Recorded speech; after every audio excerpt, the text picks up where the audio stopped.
प्रिय श्रोताओं, सादर नमस्कार, जय माँ कालिका। आप सभी को सावन मास की बहुत बहुत शुभकामनाएं।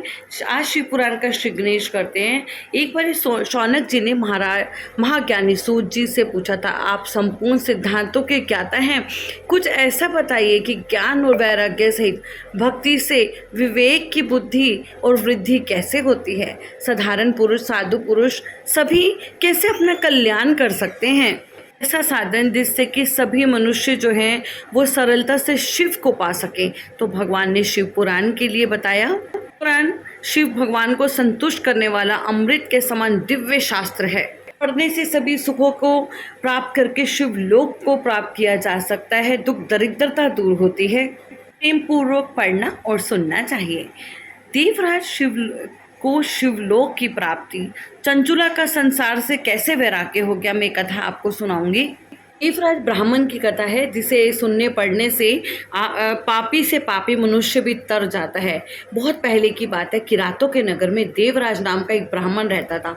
वो ज्ञान में दुर्बल, गरीब, रस बेचने वाला तथा वैदिक धर्म से विमुख था। वो स्नान संध्या भी नहीं करता। वैश्यवृत्ति की तरफ उसका बहुत ज़्यादा इंटरेस्ट था। भक्तों को ठगता था और उन्हें मार करके उनका सभी धन जो था हड़प लेता। तो उस पापी ने थोड़ा सा भी धन धर्म के काम में नहीं लगाया, सिर्फ वैश्यावृत्ति करता था। एक दिन वो घूमता हुआ देवयोग से जहाँ झूसी प्रयाग जा पहुंचा। वहाँ उसने एक शिवालय देखा जहाँ बहुत से साधु महात्मा इकट्ठे हुए। देवराज वहीं ठहर गया। उस रात उसे बुखार आ गया और वो बहुत दुखी रहने लगा। लगातार 1 महीने तक वो शिव पुराण को सुनता रहा।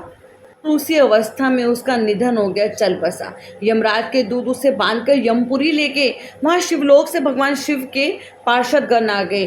कपूर के समान जो उज्जवल थे, उनके हाथ में त्रिशूल, शरीर पर भस्म लगी हुई, गले में रुद्राक्ष की माला उनकी शोभा बढ़ा रही थी। उन्होंने यमराज के दूतों को भगा दिया और देवराज को उनके चंगुल से छुड़ा लिया और अपने विमान पर बिठाकर कैलाश पर्वत ले जाने लगे। यमपुरी में कोलाहल मच गया, जिसे सुनकर यमराज भवन से बाहर आ गए। साक्षात रुद्रों के समान प्रतीत होने वाले इन दूतों का धर्मराज ने विधि पूर्वक पूजन कर ज्ञान सृष्टि से सारी बात को जान लिया।